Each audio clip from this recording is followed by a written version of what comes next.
Api menyala-nyala dengan ganas menjilat atap rumah kayu tua milik keluarga Pratama di desa pinggiran Semarang malam itu. Tanpa pikir dua kali Raka melompat masuk ke dalam lautan api itu, jantungnya berdegup kencang mendengar jeritan ibunya memanggil nama adik perempuannya yang terjebak di lantai 2 di Ibu Sinta. Teriaknya keras, asap tebal membutakan pandangannya sementara panas menyengat kulit lengannya. Ia tak peduli dengan bahaya yang mengintai karena dalam hati keluarga adalah segalanya baginya meski selama ini ia menyimpan rahasia besar yang bisa menghancurkan segalanya kapan saja. Raka baru saja tiba dari Jakarta setelah telepon darurat dari ibunya 2 jam lalu. Ia meninggalkan pekerjaannya sebagai desainer grafis di kantor pusat kota dan langsung naik bus malam hanya untuk pulang ke desa ini. Rumah yang dulu penuh tawa kini jadi neraka api yang disebabkan korsleting listrik lama yang tak pernah diperbaiki karena bapak selalu bilang doangnya buat biaya sekolah Sinta saja. Raka merobek kain bajunya membasahi dengan air sumur di halaman lalu membungkus mulutnya sebelum menerobos pintu depan yang sudah setengah hangus. Asap hitam pekat membuat matanya perih tapi ia terus maju naik tangga kayu yang mulai goyah. Di kamar Sinta, adiknya yang baru berusia 18 tahun itu meringkuk di sudut sambil menangis ketakutan. "Kak Raka, aku takut," jeritnya. Raka langsung menggendong tubuh ringan adiknya dengan satu tangan sementara tangan lain memegang selimut basah untuk melindungi mereka berdua. "Pegang erat Kakak Yasin, jangan lepas," bisiknya sambil berlari turun tangga yang sudah mulai runtuh. Di lantai bawah ibunya Ibu Siti sudah pingsan di ruang tamu karena asap. Bapak Hadi berusaha menyeretnya keluar tapi tenaganya tak cukup. Raka meletakkan Sinta di halaman aman lalu kembali masuk untuk menarik ibunya keluar. Dengan susah payah bahunya terasa terbakar karena sepotong kayu jatuh menyenggolnya. Akhirnya semua selamat. Tetangga sudah berkumpul dengan ember air dan selang taman tapi api terlalu besar. Raka berdiri di halaman sambil memeluk ibu dan adiknya. Napasnya tersengal-sengal, kulit lengannya melepuh tapi hatinya lega. "Terima kasih nak, kamu selamatkan kami semua," bisik Ibu Siti sambil menangis memeluknya erat. Bapak Hadi hanya mengangguk diam tapi matanya penuh kebanggaan untuk pertama kalinya setelah bertahun-tahun. Media lokal datang pagi harinya. Raka jadi berita utama. Pemuda Jakarta selamatkan keluarga dari kebakaran. Oto dirinya di koran desa membuat tetangga bertepuk tangan. Tapi di balik senyumnya Raka merasa ada beban berat. Ia ingat pesan terakhir dari Rama, kekasihnya yang sudah 2 tahun diam-diam bersama. "Hati-hati di jalan sayang, aku tunggu kamu kembali ke Jakarta." Rama Gurus di Jakarta, pria tampan berusia 30 tahun yang mengerti segala kerumitan hidup Raka sebagai gay di Indonesia yang masih penuh prasangka. Mereka bertemu di kantor proyek desain sekolah dan sejak itu cinta mereka tumbuh pelan-pelan penuh pengertian tanpa pernah ada yang tahu. Di rumah sakit kecil desa, dokter merawat luka bakar ringan Raka sementara keluarganya duduk di samping. Telepon Raka berdering, nama Rama muncul di layar. Ia buru-buru mengangkat tapi suara Rama khawatir, "Kamu baik-baik saja? Aku dengar berita aku mau ke sana sekarang." Raka menjawab pelan, "Jangan dulu sayang, keluargaku di sini nanti mereka curiga." Tapi terlambat. Bapak Hadi sudah melihat nama Rama dan ekspresi wajah Raka yang lembut saat bicara. "Siapa itu nak? Kenapa kamu panggil sayang?" tanya Bapak dengan suara dingin yang mulai berubah. Raka merasa dunia berhenti sejenak. Luka bakarnya tak seberapa dibandingkan ketakutan yang tiba-tiba menyergap hatinya. Ia tahu rahasianya tak bisa disembunyikan lagi setelah malam penuh pengorbanan ini. Malam itu di ruang rawat inap desa, angin malam Semarang berhembus sejuk tapi hati Raka panas seperti api yang baru saja ia lawan. Ibu Siti tidur di kursi panjang, Sinta meringkuk di pangkuannya, Bapak Hadi berdiri di jendela memandang kegelapan. Raka duduk di tepi ranjang memegang ponselnya dengan tangan gemetar. Ia takut tapi juga lelah menyembunyikan siapa dirinya selama bertahun-tahun. Di Jakarta ia hidup bebas, bertemu Rama di apartemen kecil, mereka berbagi makan malam, tertawa bicara tentang masa depan, tapi di desa ini ia harus jadi anak laki-laki normal yang suatu hari menikah dengan perempuan dan melanjutkan garis keturunan. Prasangka itu selalu ada sejak remaja ketika Bapak pernah memukulnya karena ketahuan memandang teman laki-lakinya terlalu lama. Kamu harus jadi pria sejati, Raka, kata Bapak waktu itu. Sekarang setelah ia jadi pahlawan keluarga, apakah mereka akan menerima kalau tahu ia mencintai pria? Raka menghela napas panjang lalu mengetik pesan singkat ke Rama, aku baik, jangan khawatir, besok aku pulang ke Jakarta. Tapi hatinya berbisik lain. Besok mungkin akan jadi hari paling berat dalam hidupnya. Pagi harinya berita di koran desa semakin besar, Oto Raka memeluk Sinta jadi ikon keberanian lokal. Tetangga datang membawa buah dan makanan, puji-pujian mengalir, anakmu hebat Pak Hadi, kata Pak. Bapak tersenyum bangga, tapi ketika mereka pergi ia menatap Raka tajam, kamu hebat nak, tapi jangan lupa siapa kamu sebenarnya. Kata-kata itu menusuk seperti pisau. Di ruang tamu yang masih berbau asap, Raka membantu membersihkan puing-puing bersama Bapak. Kamu sudah 28 tahun, kapan nikah? Ibu ingin punya cucu, tanya Bapak tiba-tiba. Raka diam saja, tangannya gemetar memegang sapu. Ia ingat malam-malam di Jakarta ketika Rama memeluknya erat, bilang, kamu cukup seperti ini, aku cinta kamu apa adanya. Cinta itu murni, tak pernah memaksa, hanya memberi kekuatan. Tapi di sini di desa ini cinta itu terasa seperti dosa.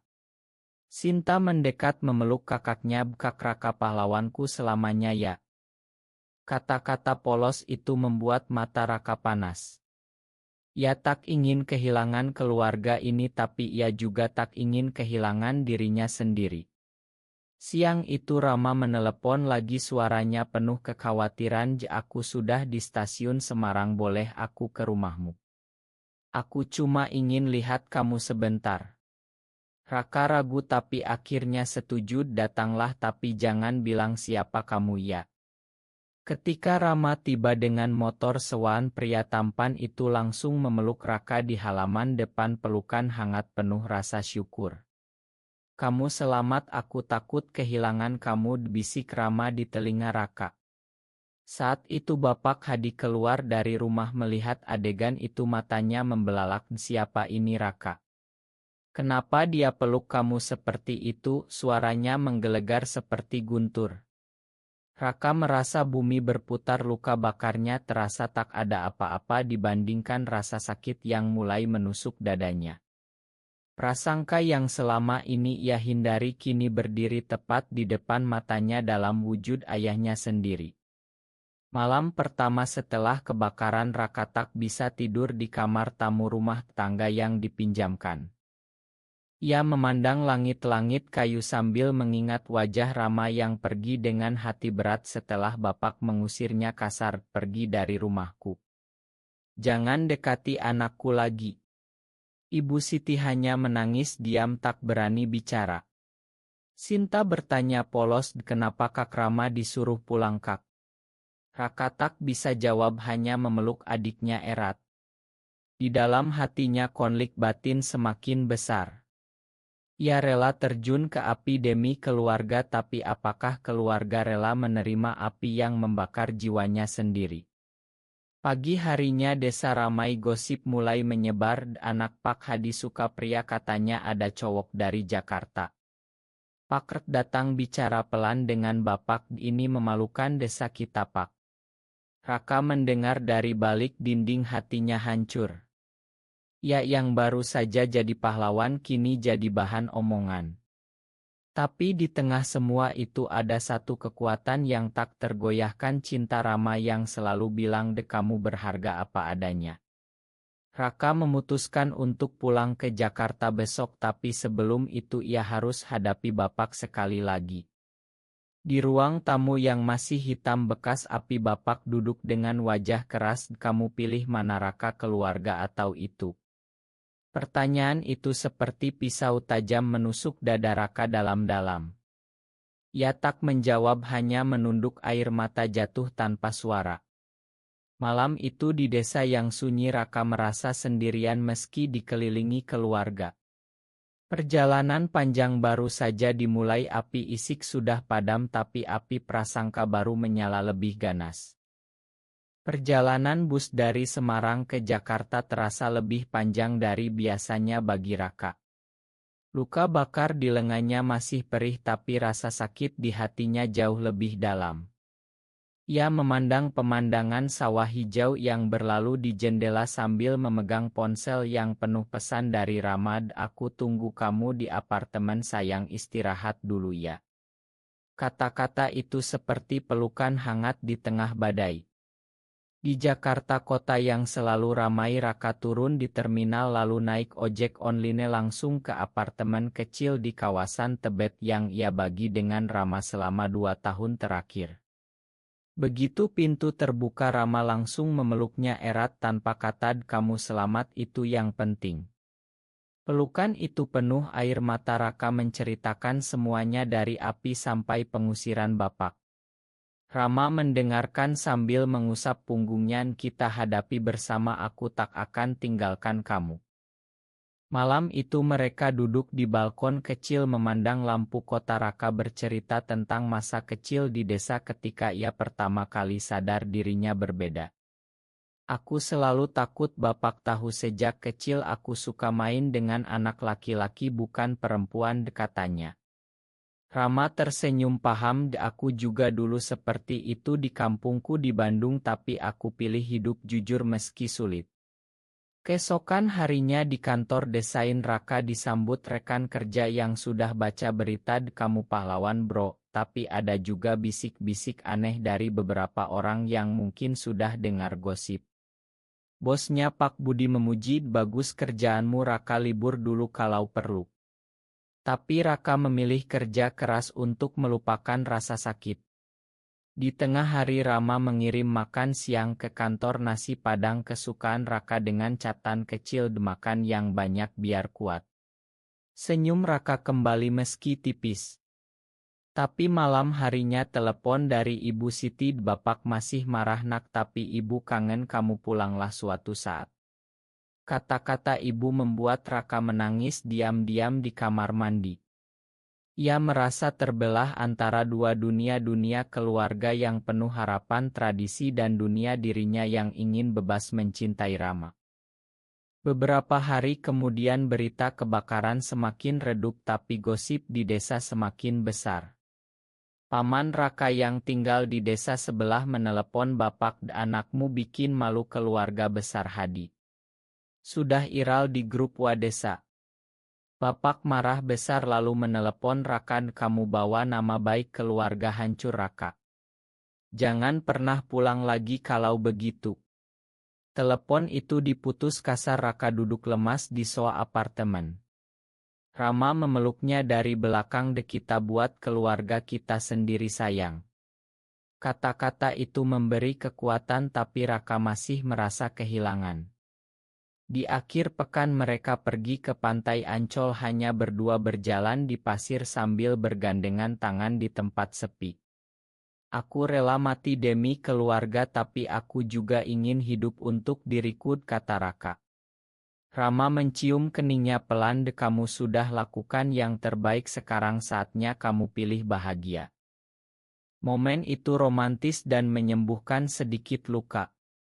Tapi ketika kembali ke apartemen ada pesan dari Sinta, kak Bapak bilang kalau kakak Gai dia tak punya anak lagi.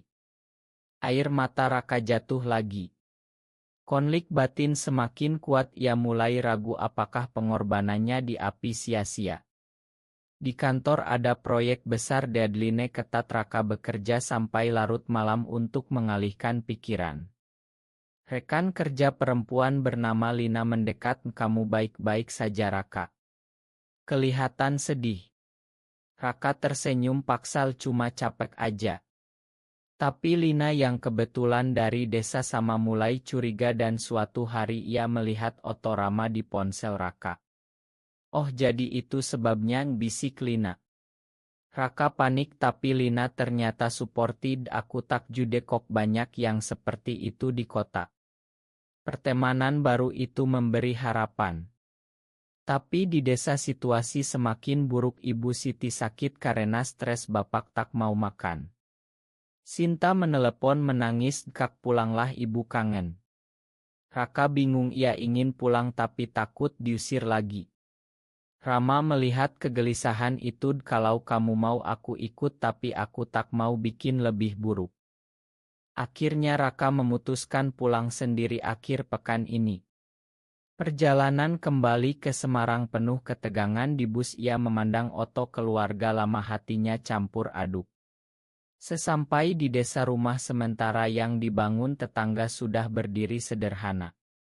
Ibu Siti memeluknya erat menangis, "Nak, ibu tak peduli apa katanya, kamu tetap anakku." Tapi bapak hanya diam di sudut, tak mau bicara.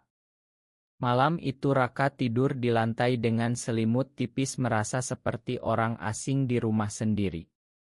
Pagi harinya paman datang marah-marah, "Kamu bikin desa ini jadi bahan tertawaan. Pergi sana, jangan kembali." Raka berdiri tegar, "Aku selamatkan keluarga ini dari api, tapi kalian bakar aku dengan prasangka." Kata-kata itu keluar tanpa kendali. Bapak akhirnya bicara, "Kamu bukan anakku lagi." Hati Raka hancur berkeping-keping, tapi ia tak menangis di depan mereka. Ia pamit pada ibu dan Sinta lalu naik bus kembali ke Jakarta dengan hati yang lebih berat dari sebelumnya. Di apartemen Rama menunggu dengan makan malam hangat. "Apapun yang terjadi, aku di sini." Pelukan Rama malam itu menjadi satu-satunya tempat Raka merasa aman.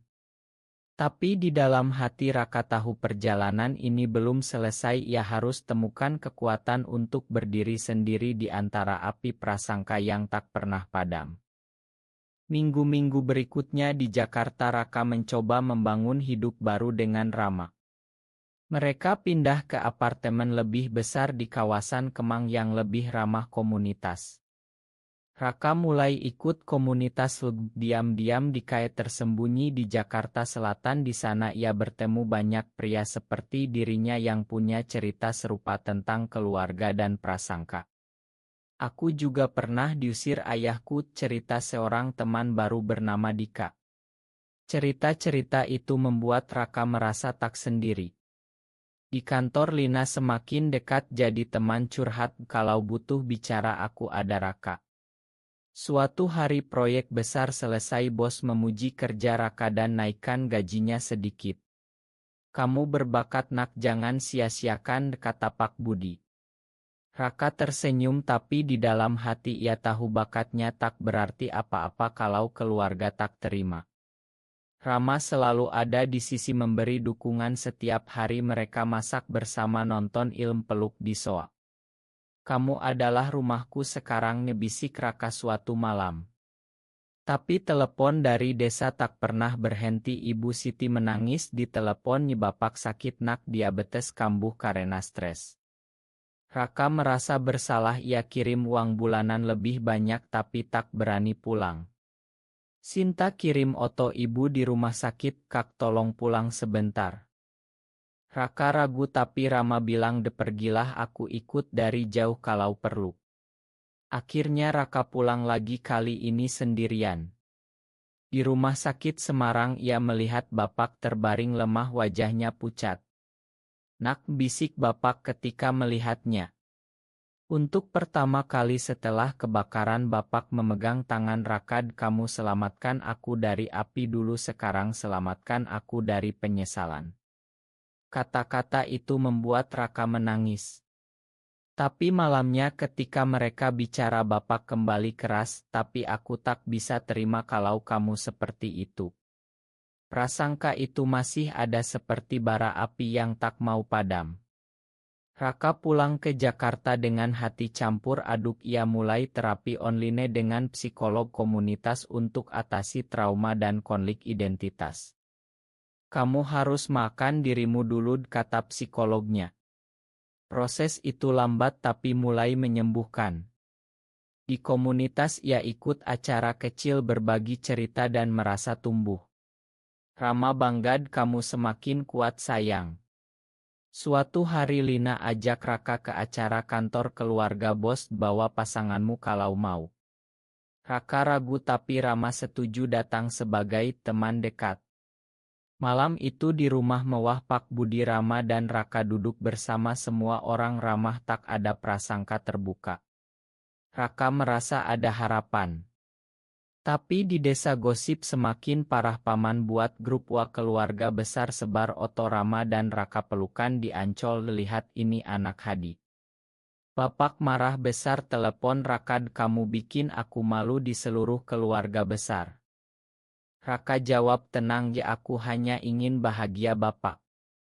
Percakapan itu berakhir dengan Bapak tutup telepon kasar. Raka jatuh ke pelukan Rama. Malam itu aku lelah tapi aku tak mau menyerah.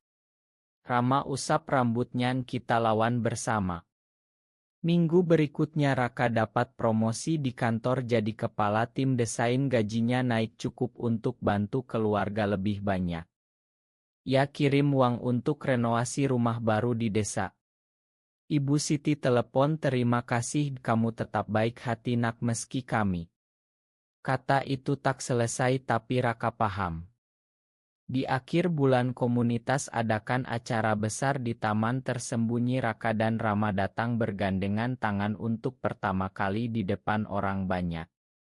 Rasa bebas itu indah seperti angin segar. Tapi ada oto yang diambil seseorang dan dikirim ke desa. Krisis baru datang, Bapak stroke ringan karena marah berita itu. Raka buru-buru pulang lagi. Kali ini Rama ikut diam-diam menginap di hotel dekat rumah sakit. Di rumah sakit Raka duduk di sisi Bapak. Aku di sini Bapak. Bapak buka mata lemah, nak makan ayah. Kata ma pertama itu seperti obat bagi hati Raka.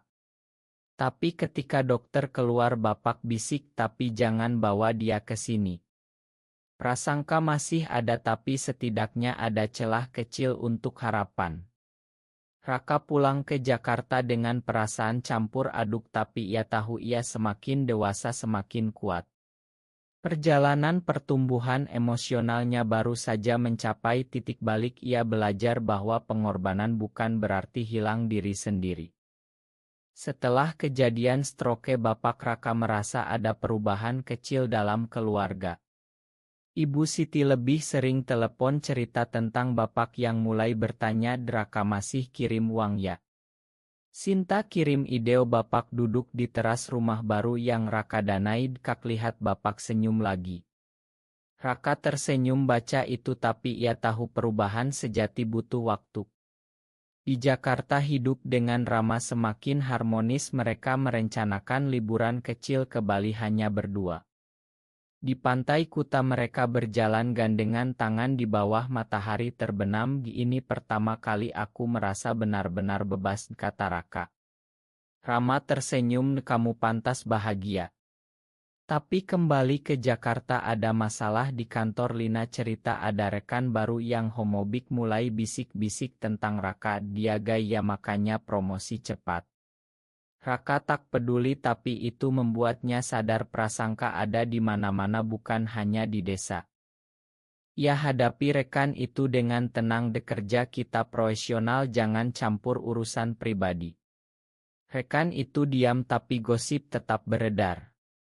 Suatu malam Raka dapat telepon darurat dari paman, Bapak kambuh lagi karena baca berita di grup. Kamu bikin dia mati. Raka panik langsung pesan tiket bus malam. Rama ikut, aku tak biarkan kamu sendirian. Mereka tiba di Semarang pagi hari langsung ke rumah sakit. Bapak terbaring lemah tapi sadar ketika lihat Raka. Nak, ayah takut kehilangan kamu tapi ayah takut juga kehilangan muka. Kata-kata jujur itu buat Raka menangis peluk Bapak pelan. Aku tetap anak Bapak apapun yang terjadi. Ibu Siti menangis bahagia. Sinta peluk kakaknya erat. Rama tunggu di luar kamar tak mau masuk untuk tak bikin Bapak stres. Malam itu di hotel Raka cerita pada Rama ada kemajuan. Sayang, Bapak mulai bicara. Rama peluk dia. Aku bangga sama kamu. Keesokan harinya Raka ajak Bapak bicara pelan di taman rumah sakit. Bapak, aku cinta Rama, dia baik, dia tak pernah paksa aku berubah. Bapak diam lama lalu bilang, ya ayah butuh waktu nak. Itu bukan ya tapi bukan tolak mentah. Raka anggap itu kemenangan kecil. Kembali ke Jakarta, Raka mulai tulis jurnal pribadi tentang perjalanan hidupnya dari api kebakaran sampai api batin. Ia bagikan anonim di forum online dan dapat banyak dukungan dari sesama. Kamu inspirasi, komentar seorang pembaca. Itu memberi kekuatan. Di kantor promosi baru datang Raka jadi manajer tim. Ia rayakan dengan Rama makan malam romantis di restoran Italia kecil. Untuk masa depan kita, angkat gelas Rama. Tapi di desa paman tak berhenti sebarkan gosip. Ia buat video pendek di medsos desa tentang anak durhaka yang bawa malu. Video itu viral di kalangan keluarga besar Raka, dapat banyak telepon marah. Ia blok semua tapi hatinya sakit. Suatu hari Sinta kabur dari desa naik bus ke Jakarta. Kak, aku tak tahan di sana, semua orang gosipin kakak. Raka terkejut tapi senang. Ia peluk adiknya. Kamu tinggal sama kakak ya, kita sekolahin di sini. Ibu Siti telepon menangis, terima kasih nak, jaga Sinta. Bapak diam tak protes. Kehadiran Sinta buat apartemen lebih ramai. Sinta suka Raman, kak Rama baik kayak kakak. Rama ajar Sinta belajar matematika sambil tertawa. Keluarga kecil baru ini memberi Raka rasa lengkap. Tapi krisis datang lagi ketika Bapak telepon, kembalikan Sinta atau aku tak anggap kamu anak lagi. Raka jawab tegas, Sinta bahagia di sini Bapak, dia punya hak pilih. Percakapan panas itu berakhir dengan Bapak marah. Raka merasa bersalah tapi ia tahu ia harus lindungi adiknya dari prasangka desa. Malam itu ia bicara dengan Rama dan Sinta, kita hadapi bersama. Mereka peluk bertiga seperti keluarga sungguhan. Raka merasa tumbuh, ia bukan lagi anak yang lari dari api tapi pria yang berdiri tegak hadapi api kehidupan. Perjalanan masih panjang tapi langkahnya semakin mantap. Bulan-bulan berikutnya kehidupan Raka di Jakarta semakin stabil dengan Sinta yang sekarang sekolah di SMA negeri dekat apartemen. Sinta cepat adaptasi, punya teman baru dan mulai paham tentang identitas kakaknya. Kak Raka, aku dukung kakak dan Kak Rama apa adanya. Kata-kata itu seperti balsem bagi hati Raka. Di kantor timnya berhasil menang tender besar perusahaan desain nasional. Bos angkat gelas karena Raka, tim kita juara. Raka senang tapi ia tahu sukses tak lengkap tanpa keluarga besar. Rama dapat promosi jadi kepala guru di sekolahnya. Mereka rayakan dengan piknik di taman kota.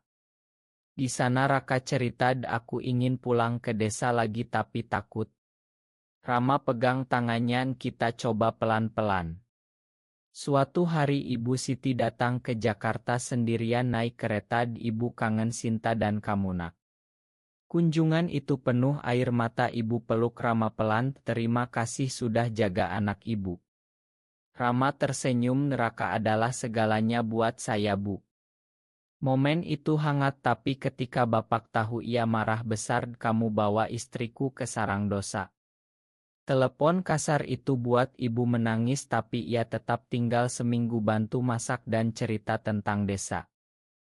Bapak mulai lunak, nak ia sering lihat foto kamu di koran lama. Harapan kecil itu tumbuh. Tapi pengkhianatan datang dari tempat tak terduga. Lina di kantor yang dulu suporti ternyata sebarkan gosip ke klien besar. Raka Gai jangan kasih proyek ke dia. Klien batal kontrak, bos panggil Raka, ini benar. Raka jawab jujur, Pak, tapi itu tak pengaruh kerja saya. Bos diam lalu bilang, kamu tetap di sini tapi hati-hati. Raka merasa dikhianati oleh teman tapi ia tak marah, hanya sedih. Rama hibur, ini bagian dari perjuangan sayang. Di komunitas Raka cerita pengalaman itu dan dapat dukungan massa. Ia mulai aktif bantu acara sosial komunitas seperti donor darah diam-diam. Sinta ikut sekali, kak aku bangga. Suatu malam bapak telepon sendiri, nak ayah ingin bicara. Raka kaget, mereka bicara 2 jam. Bapak cerita tentang masa mudanya. Ayah dulu juga punya teman dekat laki-laki tapi ayah pilih keluarga. Pengakuan itu buka mata Raka tentang akar prasangka.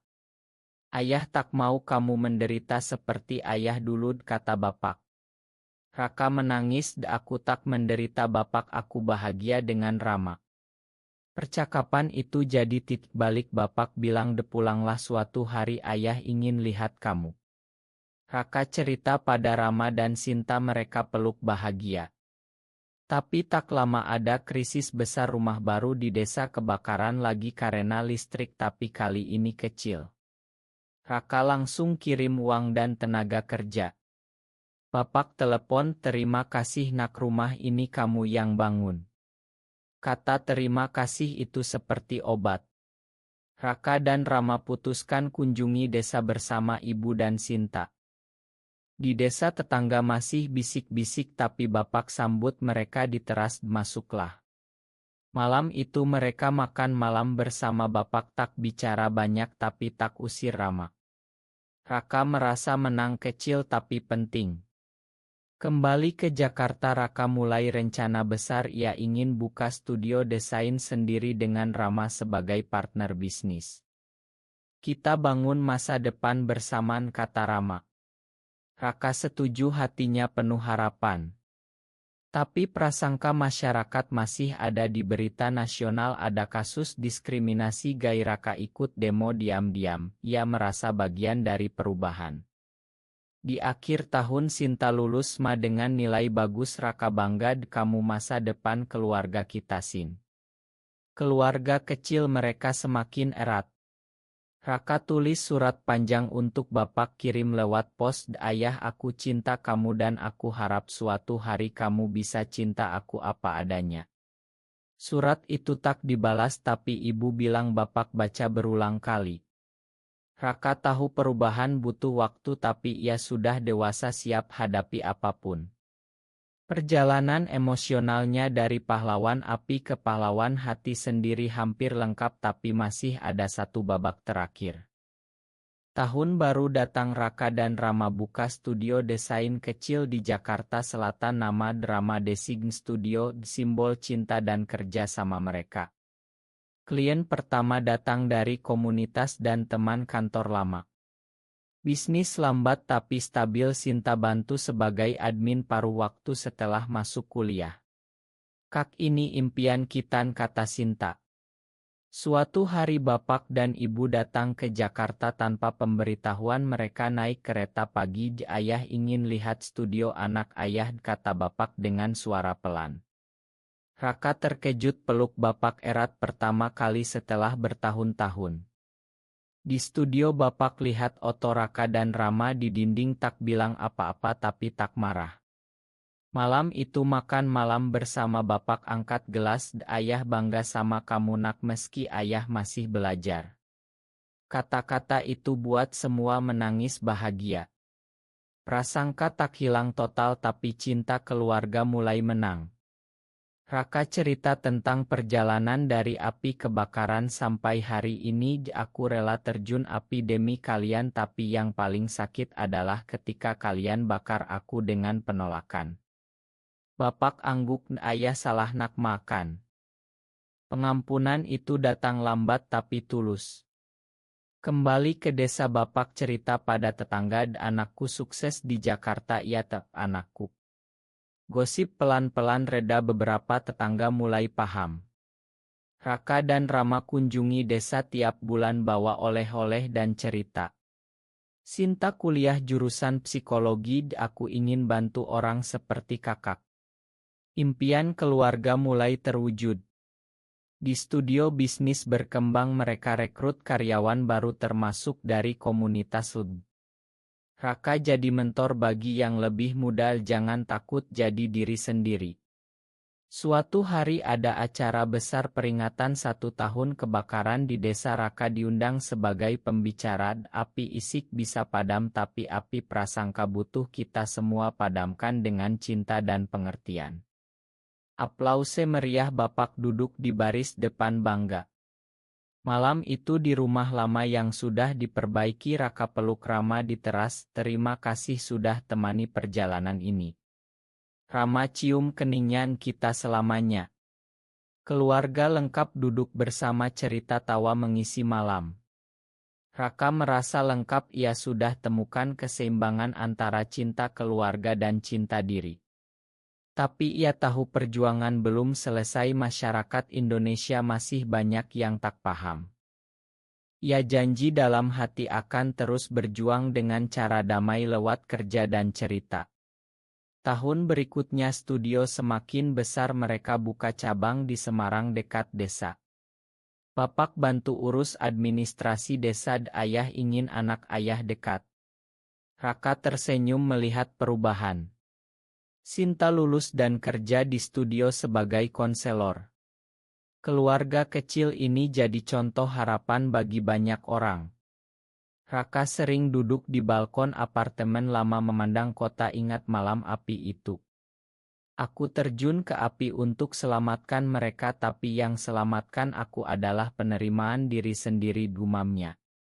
Rama peluk dari belakang dan aku selalu ada. Cerita mereka berlanjut dengan penuh harap.